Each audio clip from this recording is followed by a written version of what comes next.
Vai para o segundo modelo atômico, que é o modelo atômico de Thomson.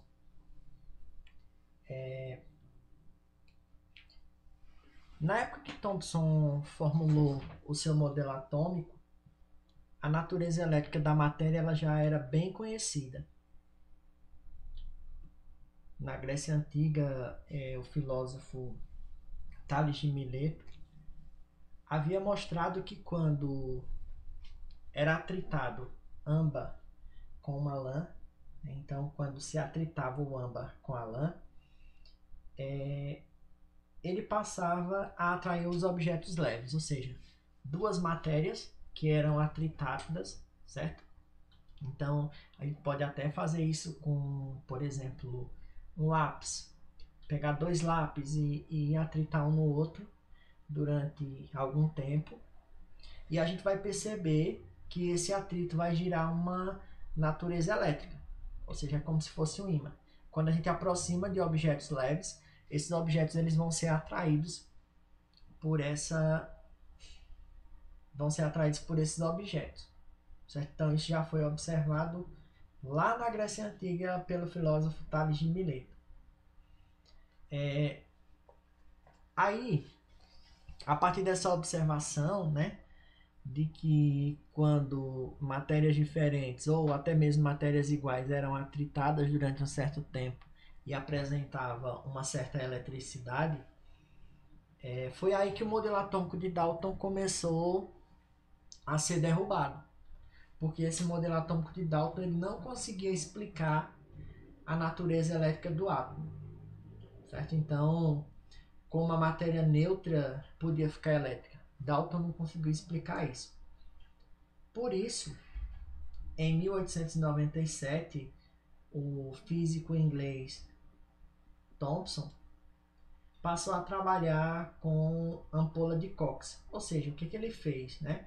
Ele pegou um tubo, dentro desse tubo ele colocou alguns gases, certo? E esses gases eram submetidos a alta voltagens. Ou seja, quando esses gases eram submetidos às altas voltagens, eles acabavam produzindo raios, como se fossem relâmpagos dentro do tubo. E esses raios ele chamou de raios catódicos. Então, quando se colocava um campo elétrico externo, esses raios eles começavam a ser desviados em direção a uma placa positiva. O que significou o seguinte: então ele observou que a partir desse experimento, o átomo teria partículas negativas que ele denominou de elétrons, certo? Então, a partir desse momento, esses raios que foram desviados em direção à placa positiva significou para ele que o átomo teria partículas negativas. E essas partículas negativas ele chamou de elétrons. Vejam, a partir daí também, o modelo atômico de Dalton ele já começa a ser desacreditado. Por quê? Porque Dalton dizia o quê? Que o átomo era a menor partícula que formava a matéria. Se através desse experimento de Thomson ele conseguiu provar que dentro do átomo, que Dalton dizia que era a menor partícula que formava a matéria, tinha partículas chamadas de elétrons, então a partir daí esse modelo atômico de Dalton ele já começou a ficar sem sentido. No entanto, como a natureza da matéria é neutra, uma explicação razoável seria que havia uma parte positiva que neutralizava os elétrons.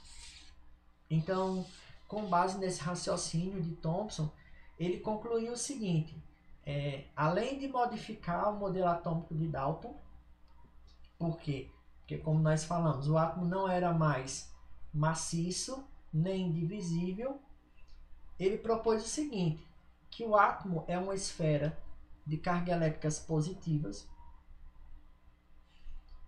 Nessa esfera de cargas elétricas positivas estavam incrustados os elétrons de carga elétrica negativa. Então é esse modelo que a gente tem aqui, que foi formulado por Thomson, o átomo, que seria uma esfera de carga positiva, e nessa esfera de carga positiva estariam incrustados os elétrons de carga elétrica negativa. Então tem aqui.